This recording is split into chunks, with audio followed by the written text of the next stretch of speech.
வணக்கம். பயன்படாத அறிவு. எது பயன்படாத அறிவு? ஒரு அதிகாரி இருந்தார். அவர் எப்படின்னா ரொம்ப அறிவாளி, நல்ல பழகக்கூடியவர், அன்பானவர். ஆனால் அடுத்த நாள் ஒரு கூட்டத்தில் பேசணும்னு சொன்னால் லீவு போட்டுருவார், வரமாட்டார் வேலைக்கு. ஏன்னா மேடையில் பேசுறதுக்கு அவருக்கு அவ்வளோ பயம்.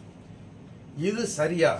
வள்ளுவர் கேட்டால் அவர் என்ன சொல்கிறாருன்னா, அப்படிப்பட்டவங்க படிக்காதவனை விட கீழானவர் அப்படிங்கிறார். எப்படி சொல்றாருன்னா, கல்லாதவரின் கடை என்ப கற்றறிந்தும் நல்லார் அவை எஞ்சுவார் அப்படிங்கிறார். அதாவது கல்லாதவரின் கடை என்ப, படிக்காதவனோட கீழானவர் யாருன்னா கற்றறிந்தும் நல்லார் அவை அஞ்சுவார். நல்ல அவையில் பேச மாட்டேன்னு சொல்றவங்க படிக்காதவனை விட கீழானவர். ஆகவே அவையில் அஞ்சாமல் பேசுவது உயர்வானது, அதுதான் சிறப்பானது, அதுதான் அறிவானது என்பது வள்ளுவர் கருத்து என்று சொல்லி விடைபெறுகிறேன். நன்றி, வணக்கம். வணக்கம். பயன்படாத அறிவு. எது பயன்படாத அறிவு? ஒரு அதிகாரி இருந்தார்.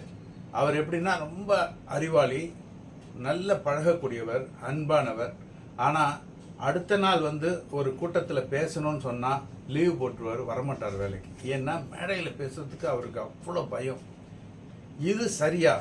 வள்ளுவர் கேட்டால் அவர் என்ன சொல்கிறாருன்னா, அப்படிப்பட்டவங்க படிக்காதவனை விட கீழானவர் அப்படிங்கிறார்.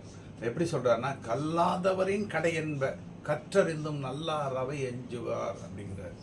அதாவது கல்லாதவரின் கடை என்ப, படிக்காதவனோட கீழானவர் யாருன்னா கற்றறிந்தும் நல்லார் அவை அஞ்சுவார். நல்ல அவையில் பேச மாட்டேன்னு சொல்றவங்க படிக்காதவனை விட கீழானவர். ஆகவே அவையில் அஞ்சாமல் பேசுவது உயர்வானது, அதுதான் சிறப்பானது, அதுதான் அறிவானது என்பது வள்ளுவர் கருத்து என்று சொல்லி விடைபெறுகிறேன். நன்றி, வணக்கம்.